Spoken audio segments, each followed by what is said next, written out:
wabarakatuh.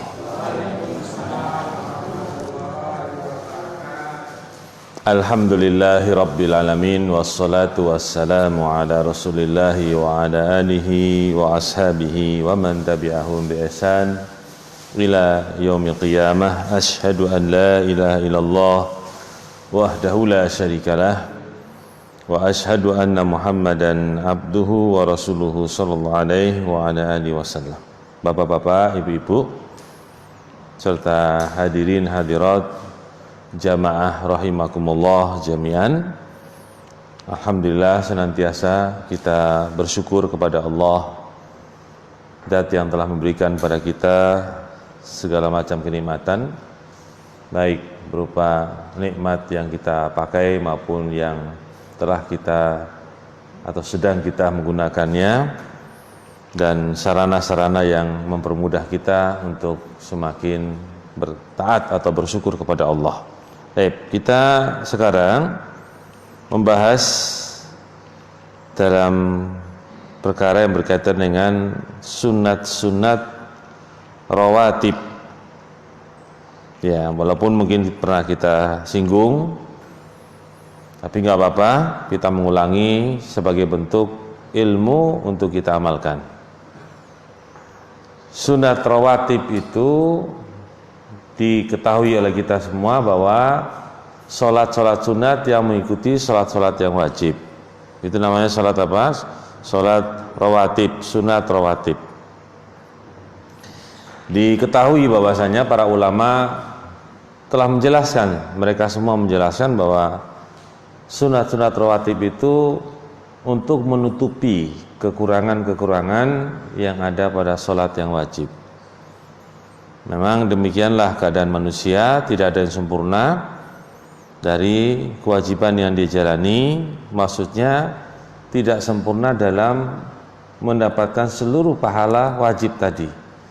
Sahnya iya, tapi kesempurnaan di dalam menunaikan yang wajib itu mungkin ada yang masih kurang dalam hal kewajibannya, wajib-wajib dalam sholat, atau mungkin sunat-sunat dalam sholat terkadang tidak dikerjakan, maka nilainya berkurang. Kewajiban tadi sahnya tapi berkurang nilainya, maka dengan sunat rawatib itu insya Allah akan menutupi. Maka kita bersemangat untuk menjalani sholat-sholat sunat apa? Rawatib. Sekarang jumlah sholat sunat rawatib itu ada berapa rakaat? Maksudnya setiap sunat itu rata-rata 2 rakaat. Nah, ini kelihatannya sehari semalam jumlahnya berapa? Ya, disebutkan dalam hadis Ibnu Umar, dalam riwayat yang sahih, itu ada 10. Disebutkan dalam satu riwayat dari Abdullah bin Umar radhiyallahu anhu bahwa jumlah sholat rawatib itu ada 10. Beliau sebutkan dengan rinciannya, beliau mengatakan an hadis atau huwa hadis Ibnu Umar radhiyallahu anhuma qala hafidtu min Rasulillah sallallahu alaihi wasallam, aku telah menghafal dari Rasulullah sallam asyara rakaat, 10 rakaat dari sholat-sholat sunat rawatib. Pertama beliau sebutkan rinciannya, rakaatain qabla duhri, 2 rakaat sebelum sholat duhur. Jadi duhur wajib, sebelumnya 2 rakaat, itu namanya rawatib. Wa rakaatain ba'daha, 2 rakaat setelah sholat duhur, berarti 4. Wa rakaatain ba'dal maghrib fi baitihi, 2 rakaat setelah maghrib di rumahnya. Ini penyebutan di rumahnya tidak menunjukkan kewajiban, tapi boleh di rumah, juga boleh di tempat lain, tidak menjadi masalah. Yang penting itu tidak dilarang sholat padanya. Wa rakaatain ba'dal isya fi baitihi, 2 rakaat setelah isya di rumahnya Nabi SAW. Wa rakaatain qabla subhi, dan 2 rakaat sebelum subuh atau fajar. Jadi di sini jumlahnya 10. Nah, dalam riwayat yang lain tidak bertentangan, Pak, karena memang riwayat hadis itu kemungkinan banyak, karena sahabat yang menghafal atau melihat Nabi itu kan pada waktu-waktu tertentu pula bisa berbeda, dan Nabi kadang mengerjakan sekian rakaat, di tempat lain Nabi kadang sekian rakaat, dan itu bisa diikuti semuanya. Di riwayat lain dalam Sahih Muslim dari Aisyah istri Nabi SAW radhiyallahu anha, kana yusalli qabla dhuhri arba'an fi baiti. Dahulu Nabi SAW itu sholat sunat rawatib 4 rakaat sebelum subuh di rumahku, di rumah Aisyah. Kemudian Nabi keluar sholat dengan manusia, sholat jamaah. Tsumma yarji'u ila baiti fayusalli rakaatain. Kemudian kembali lagi setelah sholat jamaah ke rumahnya, yaitu sholat sunat 2 rakaat setelah duhur. Berarti ada perbedaan jumlah, yaitu ketambahan 2 rakaat lagi pada sebelum duhur, berarti menjadi berapa? 4 rakaat. Berarti kita punya 2 dalil boleh dikerjakan semuanya. Boleh 2 rakaat sebelum duhur saja atau 4 rakaat sebelum duhur diperbolehkan, tidak bertentangan. Karena terkadang Nabi mengerjakan 2 rakaat, terkadang Nabi mengerjakan berapa? 4 rakaat. Karena Nabi kan tidak 1 hari kan, hidupnya berapa tahun Nabi itu? Hidupnya kan sekian tahun mengerjakan sholat. Terkadang di suatu waktu Nabi pernah mengerjakan 2 rakaat saja, di suatu waktu pernah mengerjakan 4 rakaat. Demikian. Kita tidak bisa mengatakan Ibnu Umar bohong, nggak bisa. Kita juga tidak bisa mengatakan Aisyah apa? Bohong. Dari mana? Dari riwayat ini, bahwa Imam Muslim, Imam Bukhari ketika menukil hadis itu dengan ketat sekali. Jadi seleksi hadis yang disebut hadis yang diterima itu atau sahih itu ketat sekali, dan mereka orang-orang yang terpercaya, orang-orang yang amanah dalam agama. Jadi tidak main-main di dalam menetapkan hadis itu betul-betul datang dari Rasulullah SAW, betul-betul diucapkan oleh Aisyah, betul-betul diucapkan oleh apa? Oleh Ibnu Umar. Dan sudah disepakati seluruh umat ini bahwa 2 imam besar, Imam Bukhari dan Muslim, hadis-hadis mereka itu diterima di tengah umat, seluruh umat Islam. Tidak ada yang berselisih tentang Imam Bukhari dan Imam Muslim. Jadi demikianlah, berarti kita punya 2 riwayat. Kalau panjenengan mengerjakan 2 rakaat sebelum duhur itu sah, mengerjakan 4 rakaat sebelum duhur juga sah. Ya. Nah, cara mengerjakan 4 rakaat sebelum duhur itu dengan cara 2 rakaat salam, kemudian berdiri lagi sholat 2 rakaat apa? Salam. Tidak 4 rakaat langsung salam ya Pak. 2 rakaat salam dulu, berdiri lagi, takbir lagi 2 rakaat baru salam. Itu cara mengerjakan 4 rakaat sebelum duhur. Berarti dalam riwayat ini menjadi 12 rakaat pada riwayat Aisyah.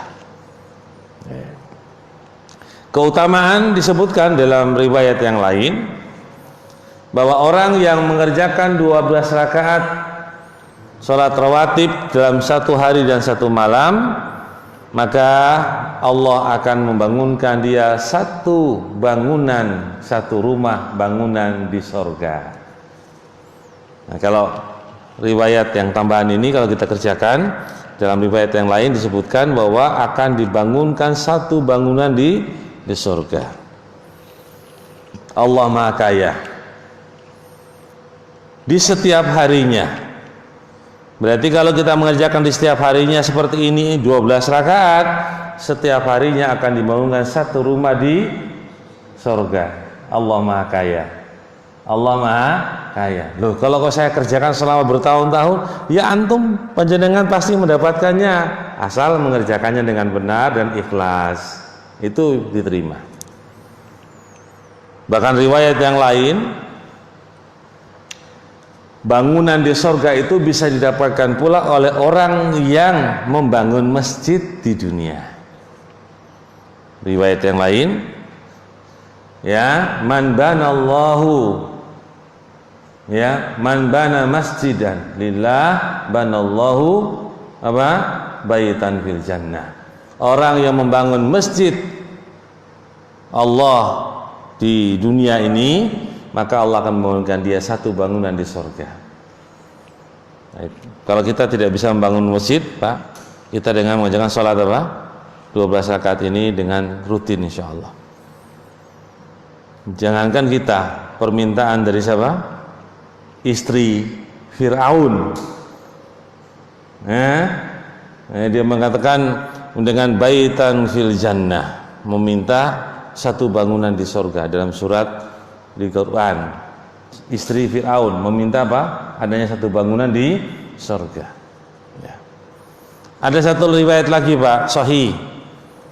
Ada panjenengan punya waktu, gampang, mudah, membutuhkan waktu sekitar mungkin 2 menit. Yaitu Nabi SAW mengatakan dengan lafadznya kurang lebih mahfumnya, barang siapa yang membaca surat Al-Ikhlas dalam satu waktu, keadaan waktu 10 kali, maka Allah pun akan bangunkan dia satu bangunan di surga nanti. Jadi mamanya, a'udzubillahi minasyaitonirrajim, bismillahirrahmanirrahim, qul huwallahu ahad, Allahu samad, lam yalid wa lam yulad wa lam yakul lahu kufuwan ahad. Tulis 2 kali qul huwallahu ahad sampai 10 kali dalam satu waktu. Di waktu itu maka akan dibangunkan satu bangunan di surga. Amalan Islam itu sebenarnya banyak. Hanya kalau kita ketahui dan kita amalkan, itulah yang paling penting. Sekarang panjenengan mau mengerjakan semuanya, silakan, Allah Maha Kaya. Ini bukan cerita bohong. Bukan cerita bohong. Islam itu betul-betul memberikan, tapi nanti di surga nanti atau di akhirat nanti. Kerjakan semuanya. Punya waktu, kerjakan ini, kerjakan. Punya ini, kerjakan. Karena kita akan betul-betul menabung di akhirat nanti. Menabung sebanyak-banyaknya. Ya. Jadi sudah tahu mengerjakannya, Bung G? 2 rakaat sudah tahu, 2 rakaat 1 kali salam, G. 2 rakaat 1 kali salam, tidak ada tahiyat awal, ya. Salat sunat 1 kali salam, salam yang terakhir langsung. Ya. Kemudian perkara yang perlu disampaikan berkaitan dengan salat sunat rawatib ini, di dalam hadis riwayat Imam Bukhari dan Muslim, ada pahala yang besar dari semua jenis sholat rawatib tadi, yaitu 2 rakaat sebelum subuh. Itu pahalanya termasuk paling besar di antara rawatib yang ada. Nabi mengatakan, rakaatul fajri khairum minad dunya wa ma fiha. 2 rakaat sebelum subuh itu lebih baik daripada dunia dan seisinya. Pahalanya itu lebih baik daripada dunia dan seisinya. Maksudnya kalau dunia ini ada kebaikan-kebaikan yang baik-baik, itu 2 rakaat sebelum subuh itu lebih baik daripada kebaikan yang ada di dunia itu. Di dunia itu kebaikan bisa berupa amalan-amalan perbuatan, atau orang-orang yang bagus, atau perhiasan-perhiasan yang mewah. Semua yang ada di dunia itu dan apa padanya itu masih kalah dengan apa? 2 rakaat sebelum subuh. Maka dari ini Nabi pun menjaga 2 rakaat sebelum subuh ini. Nabi menjaga benar-benar, sampai Nabi itu pernah mengerjakan 2 rakaat sebelum subuh itu karena saking bagusnya, baiknya amalan ini, Nabi mengerjakannya itu matahari sudah terbit karena ketiduran. Nabi ketiduran, berperang, setelah berperang tidur di pinggir daripada hutan bersama sahabat, kemudian ketiduran sampai matahari itu sudah menyengat badan-badan Nabi atau badan sahabat. Kemudian Nabi terbangun, belum sholat subuh, memintakan Bilal untuk adzan. Bilal setelah adzan, Nabi tidak selesai sholat subuh langsung. Nabi mengerjakan sholat 2 rakaat sebelum subuh. Di waktu matahari sudah terbit. Itu menunjukkan bahwa Nabi itu sangat memperhatikan sholat 2 rakaat sebelum apa? Subuh, walaupun ketiduran. Bahkan itu di waktu safar. Nah, dari sini, dari perbuatan Nabi ini, para ulama diantaranya Ibnu Qayyim mengatakan Nabi itu dalam riwayat tidak pernah meninggalkan 2 rakaat sebelum subuh, baik dalam waktu dia tidak safar maupun safar, tidak pernah meninggalkannya. Jadi beliau sangat apa? Menjaga. Untuk sholat rawatib yang lainnya, justru Nabi itu meninggalkan ketika sholat di waktu safar. Di waktu safar itu Nabi tidak mengerjakan 2 rakaat untuk rawatib, tapi Nabi itu langsung mengerjakan sholat yang wajib. Tetapi untuk sholat yang subuh itu 2 rakaat sebelum subuhnya Nabi selalu menjaganya di waktu safar, menunjukkan keutamaannya. Baik. Kemudian juga berkaitan dengan sholat ini, maka kita perlu menjaganya dan mengistiqomahkan, mendawamkan, mengajekkan. Jadi semua itu perlu adanya keistiqomahan di dalam amalan. Itu yang paling baik. Kemudian untuk bacaan itu tidak wajib juga ya, tapi di sini ada tuntunan Nabi. Nabi sering membaca ayat-ayat yang pendek. Untuk 2 rakaat itu Nabi sering membaca Qul ya ayyuhal kafirun yang rakaat pertama, dan rakaat keduanya apa? Qul huwallahu ahad. Itu sering Nabi mengerjakan 2 rakaat itu dengan ringkas pendek. Bacaan pertama apa? Qul huwallahu ahad, Qul ya ayyuhal kafirun, rakaat kedua apa? Qul huwallahu ahad. Itu seringnya. Itu tuntunan, tapi bukan berarti itu wajib dibaca, tetapi itu perkara yang disunahkan untuk kita baca. Kemudian perkara yang perlu kita sampaikan pula bahwa Nabi SAW adalah orang yang sangat menjaga sholat rawatib ini. Maka ketika kita dalam kondisi dia tidak safar atau tidak berpergian, maka jangan sekali-sekali meninggalkan sholat rawatib, karena ini sangat penting untuk menutupi sholat-sholat yang wajib. Terakhir, pembahasan terakhir, apakah sholat-sholat rawatib ini bisa diqadha? Jawabannya apa? Bisa. Amalan Islam itu amalan yang bisa diqadha. Ya, bisa. Semua amalan Islam itu bisa diqadha, termasuk amalan sunat. Ya, Nabi SAW itu dahulu pernah meninggalkan amalan sunat, kemudian Nabi mengqadhanya di waktu Nabi mampu mengqadhanya. Gimana? Mati.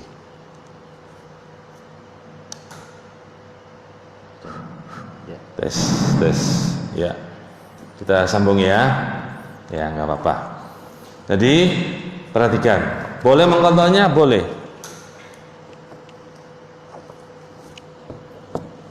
Baik, kita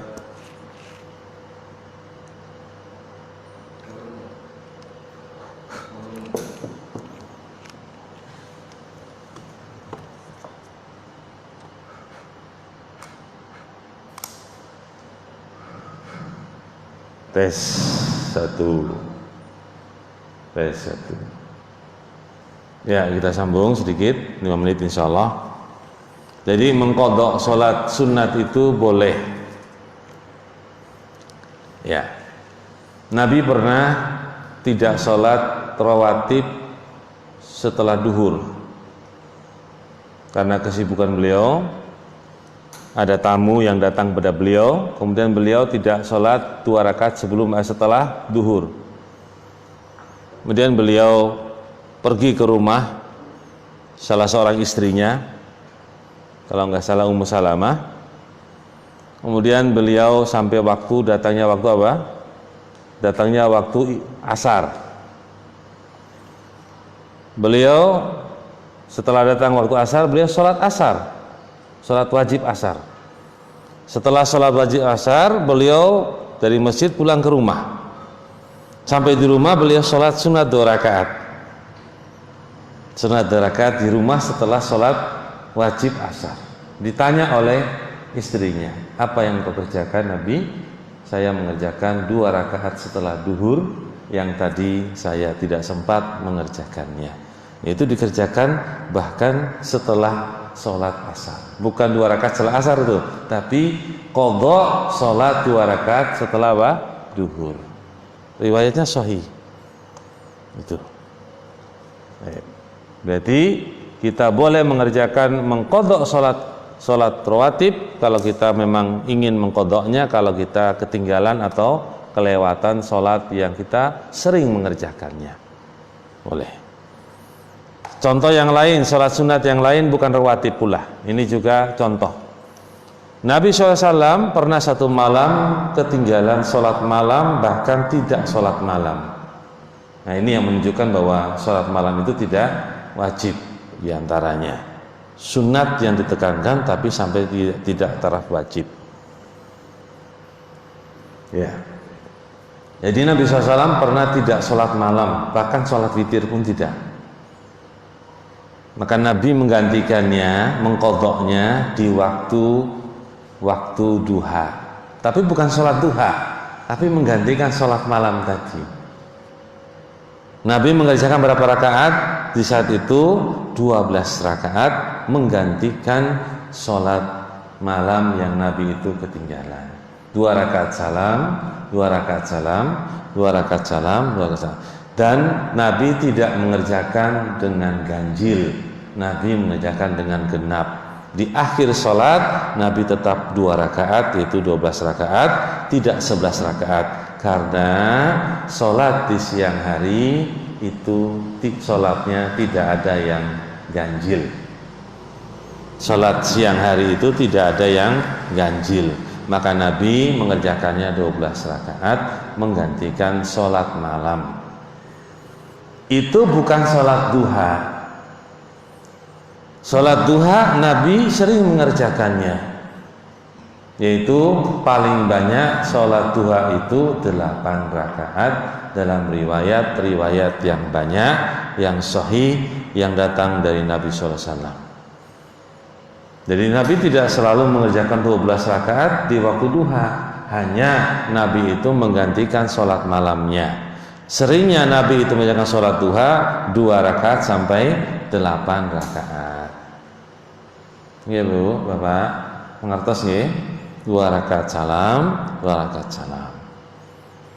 Itu pembahasan kita seputar sholat rawatib dan sedikit menyinggung sholat sunat yang bisa diqadha, digantikan di hari yang lain atau di waktu yang lain. Ya Pak, monggo-monggo nek wonten pertanyaan silakan. Coba sekalian, sing sebelah kanan apa sebelah kiri? Hah?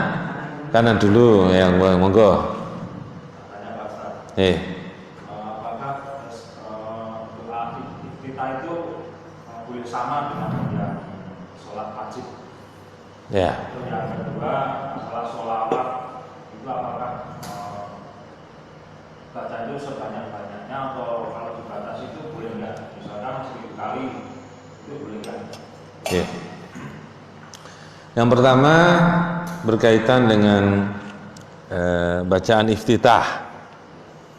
Bacaan iftitah itu terlibat dari Nabi SAW itu bermacam-macam doa dan itu sahih semua. Baik dalam sholat sunat maupun sholat wajib teriwayatkan dari Nabi. Kemudian para ulama mereka mengomentari tentang riwayat-riwayat ini, apakah riwayat tadi boleh dipakai pada semua sholat atau menurut apa yang diriwayatkan dari Nabi sholat sunat ya kita dipakai sunat, kalau diwajib ya pakai wajib. Tidak demikian. Semua boleh dipakai dalam sholat, yaitu walaupun itu teriwayatkan dalam sholat sunat maka kita bisa pakai di dalam sholat apa? Wajib untuk apa? Doa iftitah atau istiftah boleh. Jadi mamanya doa pendek mamanya. Subhanakallahumma bihamdika wa tabarakasmuk wa ta'ala jadduk. Ya dah? Itu biasanya di sholat sunat. Boleh dipakai di sholat yang wajib. Atau Allahumma ba'id baini wa baina khotoyaya dan seterusnya. Itu bisa dipakai di wajib maupun di sunat. Kalau Allahu akbar kabira dan seterusnya. Itu juga bisa dipakai di wajib dan dipakai yang sunat. Allahumma rabba Jibril dan seterusnya. Semua itu ada riwayat dari Nabi macam sekali banyak. Maka semua adalah sunat dan wajib. Itu intinya, tidak ada masalah. Kemudian selawat, semua dalam agama Islam ini, kalau memang ada riwayat dari Nabi tentang ukuran bacaan sebanyak sekian kali, maka tidak masalah. Umpamanya Nabi mengatakan bacalah selawat sebanyak sekian kali, contoh, maka kita melaksanakannya, melakukannya. Kemudian Kalau tidak ada pembatasan, maka kita tidak boleh membatasinya. Tidak boleh membatasinya dengan jumlah sekian, nggak boleh. Tapi kita mengatakan sebanyak-banyaknya, seberapapun. Jadi kalau dibatasi, justru ini kita mendatangkan satu syariat yang baru, yang Nabi tidak pernah membatasinya. Kita membatasinya dengan ukuran-ukuran tertentu, tidak boleh. Tapi kalau sebanyak-banyaknya, monggo. Bahkan Nabi mengatakan satu selawat Nabi SAW itu, maka Allah akan memberikan pahala 10 kalinya dari satu salawat tadi. Ya. Jadi nggak ada batasannya. Ya. Baik. Monggo.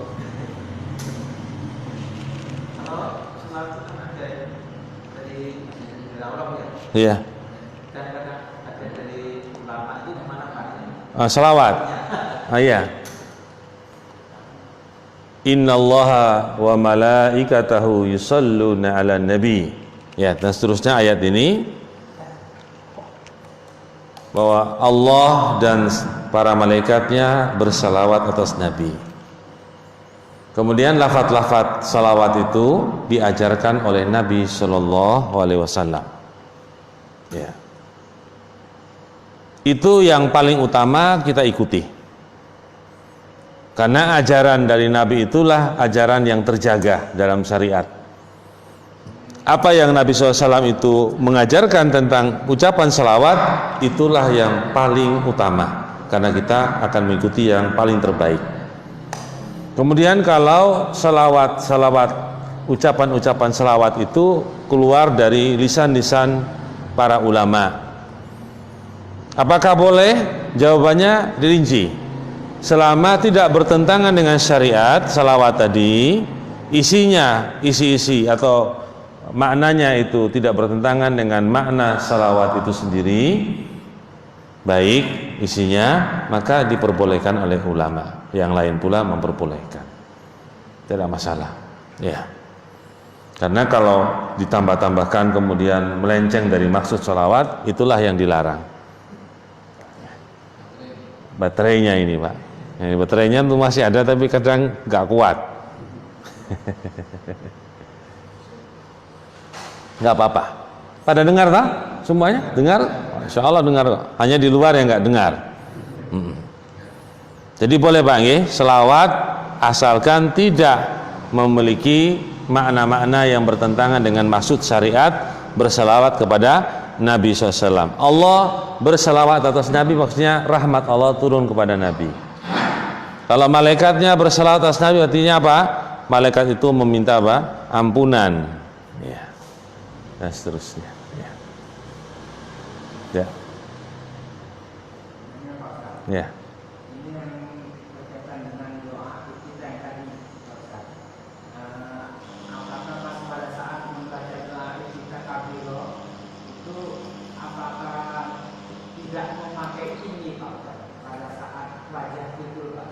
Ini wajah tu wajahiyya lilladzi fataras samawati wal ard.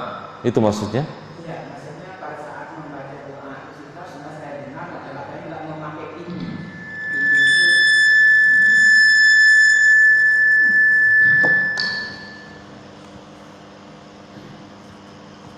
Bentar ya. Pakai apa ini? Pakai aja nih. Ya. Bagaimana? Saya mendengar katanya kalau yang itu pada saat sholat itu tidak memakai ini Pak. Kalau yang memakai ini itu katanya pada saat ingin boleh hewan itu Pak.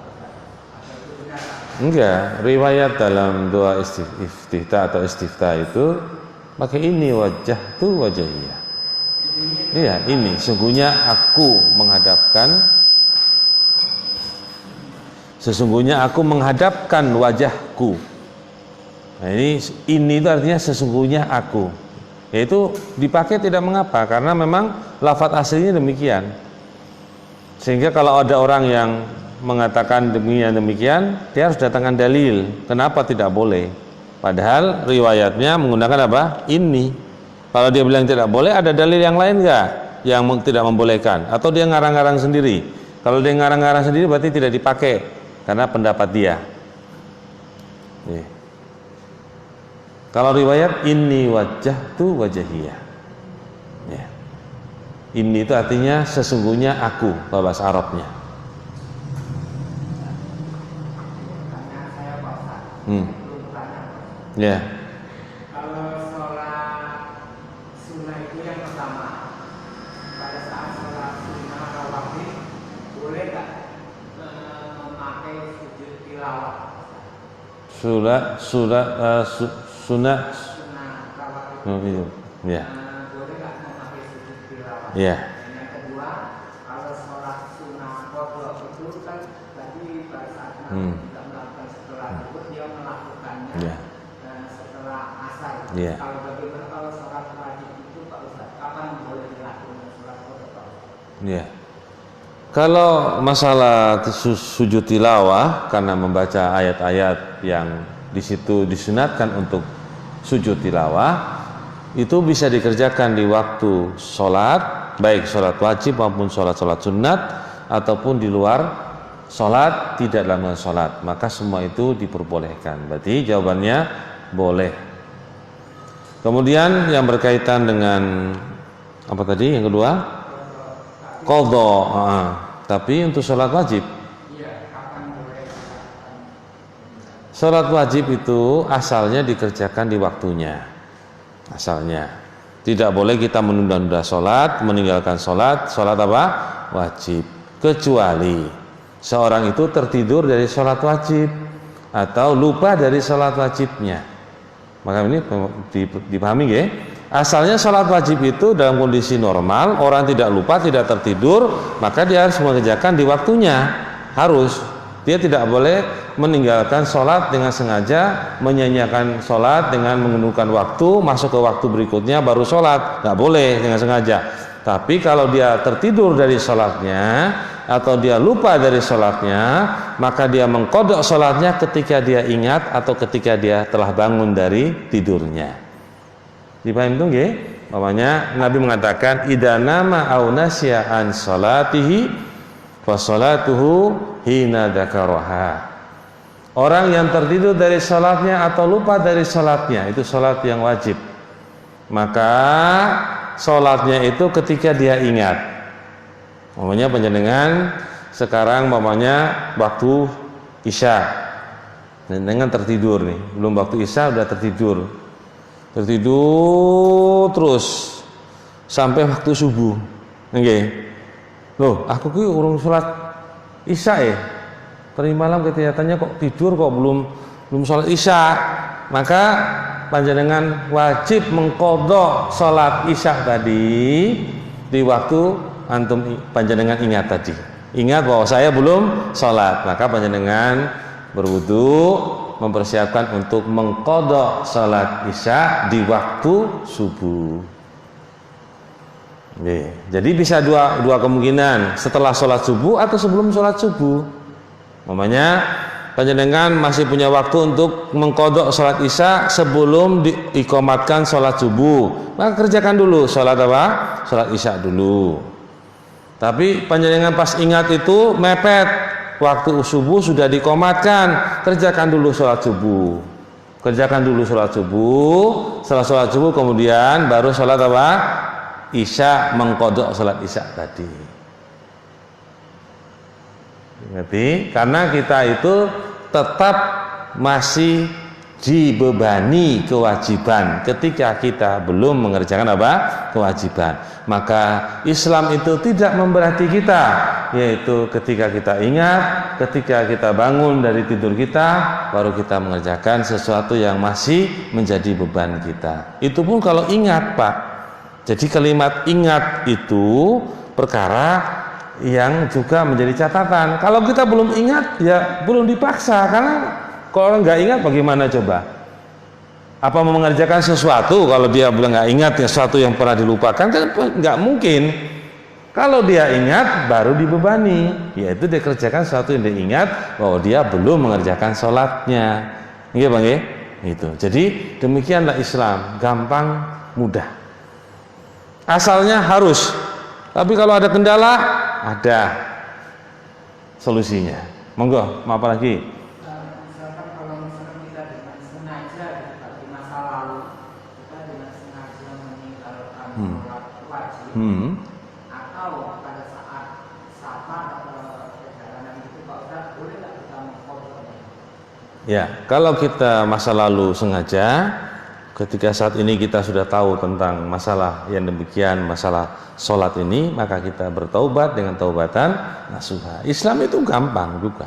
Artinya sesuatu yang telah berlalu, yang dulu memang kita meninggalkan dengan sengaja, dan Allah masih memberikan nafas bagi kita. Berarti kita bertaubatan dengan taubatan nasuha. Taubat kepada Allah, ya Allah, dulu saya betul-betul jahil, saya dulu betul orang yang menganggap remeh sholat dan semacam. Sekarang saya sudah sadar, saya mohon taubat, diterima taubatku ya Allah dengan taubatan nasuha, dan saya akan mengerjakan hari ini, detik ini, sholat 5 waktu. Masya Allah, gampang kan? Enak dan mudah. Kalau mengkodok, sebagian ulama mengatakan iya mengkodok, tetapi semampu kita. Semampu kita itu apa? Kita tidak mengingat berapa banyak yang telah kita tinggalkan, maka semampu kita silakan. Tapi sebagian ulama mengatakan dengan cukup taubatan nasuha sudah selesai, tidak mengapa. Ya, karena mereka berdasarkan beberapa dalil yang datang dari Al-Quran dan hadis, mereka menyimpulkan demikian. Itu terjadi khilaf masalah harus mengkodok dan tidaknya ketika orang itu sudah terlewatkan sekian lama dari apa? Sesuatu yang susah diingat, susah dihitung berapa yang telah ditinggalkan. Ini panjenengan kira-kira bisa mengingatnya? Kira-kira bisa mengingatnya dengan pasti jumlahnya? Kalau baru 1 hari kan gampang, nggih Pak. Baru kemarin kan masih ingat. Tapi kalau sudah bertahun-tahun, apa panjenengan bisa memastikan sekian bilangan yang saya tinggalkan? Kan susah. Nah, maka boleh, monggo diqadha, silakan. Pendapat pertama itu oleh salah satunya Syekh Abdurrahman As-Sa'di dalam kitab usul fikihnya. Beliau menyebutkan kalau mau diqadha silakan, tapi semampunya apa yang kita ingat. Tapi kalau tidak, cukup dengan taubatan apa? Nasuha, karena demikian Allah akan menerimanya. Tadi disampaikan tentang masalah taubat. Dan itu orang sudah ibaratnya sudah melaksanakan molimo lah. Kadang itu ada rasa dari mana dia akan bertobat. Terus ada rasa keputusasaan. Terus kadang itu ada semacam bisikan-bisikan orang mungkin bersumur terlalu apa gimana. Itu cara memang molimo itu inti dari kehidupan manusia. Molimo itu Pak. Jadi seluruh hawa nafsu itu berkumpul di situ semua. Makanya susah sekali kalau orang itu udah keluar daripadanya kemudian mau melupakan, itu susah karena itu berkumpul semua. Inti dari kehidupan manusia itu molimo itu. Kumpul hawa nafsunya di situ semua. Ya. Tapi sebenarnya kita tetap memberikan nasihat bahwa segala sesuatu itu bisa ditinggalkan dan dilupakan dengan cara kita tidak berputus asa dari rahmat Allah. Itu kita berikan pengarahan, semangat. Sesuatu yang telah berlalu itu adalah setelah berlalu, dan kita bisa melupakan dengan cara bertaubat kepada Allah. Dan sekarang kita mengerjakan kebajikan-kebajikan lawan daripada molimo tadi. Maka nanti insya Allah dalam beberapa waktu ke depan, dengan kita mengerjakan amal soleh, ikhlas karena Allah meninggalkannya, kemudian seterusnya, insya Allah yang melupakan itu adalah Allah Subhanahu Wa Taala terhadap kejelekan-kejelekan kita yang masa lampau, walaupun teringat pun hanya sekedar lintasan-lintasan di pikiran saja, tapi tidak sampai merasuk kepada apa? Dada dan jiwa kita, karena kita sudah menuju kepada perkara yang lebih baik ke depan, insya Allah. Tidak ada sesuatu yang susah bagi seorang apabila dia telah ikhlas meninggalkan sesuatu karena Allah dari perbuatan yang haram, kemudian menuju kepada Allah dengan akan ke depannya menuju ke akhirat yang Allah janjikan kepadanya. Insya Allah akan hilang dengan sendirinya, pelan-pelan, insya Allah. Tapi kalau dia masih setengah-setengah, ya itulah, ketika dia setengah-setengah itu, maka godaan itu akan datang lagi. Setengah-setengah, godaan itu akan apa? Datang lagi. Bisa jadi balik meneh. Saya lagi apa? Balik meneh. Gitu. karena dia tidak ikhlas. Harusnya ikhlas, meninggalkan itu ikhlas karena Allah, bukan karena sesuatu, karena Allah. Itu insya Allah akan mudahkan jalan-jalan dia menuju kebaikan. Tentang ikhlas, Pak. Iya. Iya. Kita boleh berharap pahala. Baik. Boleh berharap pahala, tapi pahala itu untuk menambah kebaikan kita di akhirat. Itu penjelasan para ulama. Jadi kita mengharapkan pahala, kita akan mendapatkan 10 kali lipat daripada sedekah kita. Tapi sedekah 10 kali lipat itu, yang kita dapatkan kebaikan 10 kali lipatnya itu pun akan kita dapatkan kebaikan itu pula di akhirat nanti. Saya itu nggih, Pak. Jadi semua itu tujuannya apa? Mendapatkan tabungan di akhirat tujuannya. Itu beramal karena Allah dan untuk mendapatkan negeri akhirat. Itu maksud dari semua tujuan kita mengerjakan amal soleh kita. Banyak panjenengan mengerjakan sholat duha untuk dimudahkan apa?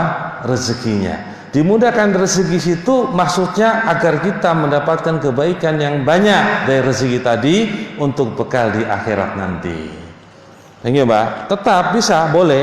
Kita akan dimudahkan rezekinya, rezeki yang barokah, yang karena sebab rezeki yang barokah itu akan menambah kebaikan di akhirat nanti. Jadi tujuannya tetap akhirat. Tujuannya tetap apa nggih? Akhirat. Boleh, karena dijanjikan, boleh mengharapkan pahala, tapi pahala itu untuk apa? Untuk menambah kebaikan nanti di akhirat. Karena akhirat itu semuanya itu kita akan mendapatkan apa yang kita kerjakan di dunia ini semuanya. Boleh, nggak ada masalah. Ya, monggo, ibu-ibu saya. Ya.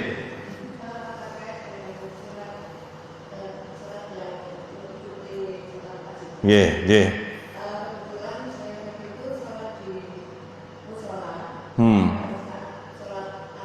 Yeah.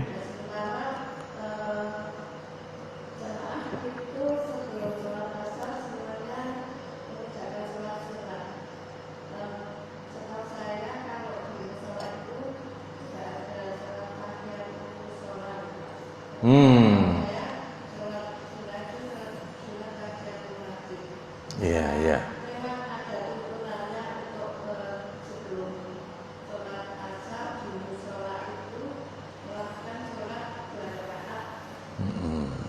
Begitu kita membahas dulu tentang musola itu, posisi kedudukan musola itu apa, itu dulu. Imam Syafi'i rahimahullah dalam membahas masalah itikaf, beliau membahas bahwa orang itu syarat utama itikaf itu adalah di masjid. Ya, kemudian beliau membahas masjid itu apa? Masjid itu apa? Karena syarat itikaf begitu. Selama di situ dikerjakan sholat 5 waktu berjamaah di tempat itu, 5 waktu berjamaah, maka itu disebut dengan masjid. Jadi istilah masjid itu kan tempat sujud. Musola artinya tempat sholat. Penamaannya berdasarkan nama, tapi sama. Sebenarnya sama, asalkan tempat itu dipakai untuk sholat 5 waktu. Walaupun tidak ada jumatannya, kata Imam Syafi'i rahimahullah, itu sudah boleh dipakai untuk apa? Iktikaf, karena sudah mendapat syarat bahwa tempat itu dipakai untuk 5 waktu sholat berjamaah. Berarti Bu, mungkin orang itu menganggap itu pun sama seperti masjid karena dipakai sholat 5 waktu, maka dia menggunakan tahiyatul masjid. Itu jawabannya, nggih. Jadi jawaban itu bisa jadi seperti itu karena ada yang beranggapan itu juga sebagai masjid karena dipakai 5 waktu sholat. Nggih. Berarti demikian boleh. Artinya orang itu menganggap demikian berarti dia sholat tahiyatul masjid itu diperbolehkan. Tapi kalau memang sholat tahiyatul masjid di lapangan itu nggak ada, nggih Pak? Iya, memang tahiyatul masjid di lapangan itu nggak ada karena memang tadi pengertian tahiyatul masjid itu dipakai sholat 5 waktu. Di lapangan dipakai sholat 5 waktu mboten? Nah, berarti nggak ada sholat tahiyatul masjid di lapangan. Yang ada di masjid. Seandainya sholat itu di masjid, ya sholat tahiyatul masjid. Tapi kalau sholat id itu di lapangan, tidak ada sholat tahiyatul masjid di lapangan. Nggih Bu nggih. Pun, wah. Pertanyaan itu kalau sholat witir itu yang rakaat terakhir itu apakah ada 3 rakaat, 3 surat membacanya? Ya, kalau keharusan tidak, tetapi disunahkan. Ya, sunahkan membaca 3 surat yang sering kita baca, yang di dalam sholat witir. Tapi tidak diharuskan. Boleh. Dari sunat hukumnya. Ya, bagus. Pertanyaan bagus. Monggo. Kalau mengenai tadi yang tentang sejarah Nabi mengenai waktu tiduran, Ya. itu misalkan dia saya tiduran, Ya. nanti jam 7 atau setengah 8 baru bangun. Iya. Nah itu apakah boleh saya harus mandi dulu, rapi-rapi dulu, karena saya pernah dengar katanya Iya. langsung gitu Pak. Iya. Enggak, Islam itu mudah dan gampang. Islam itu mudah dan gampang. Ketika seorang itu masih harus punya hajat, ya, ini dia sudah lewat dari waktunya, ya. Dia sudah lewat dari waktunya, maka dia harus ke dalam WC dulu atau kamar mandi dulu, hajatnya penuhi dulu, dia bersih dulu, karena badannya tidak enak kalau nggak bersih. Maka setelah itu baru dia mengerjakan apa ibadah, diperboleh. Tidak ada masalah. Tidak ada masalah. Jadi Islam itu tidak membuat kita susah, sulit.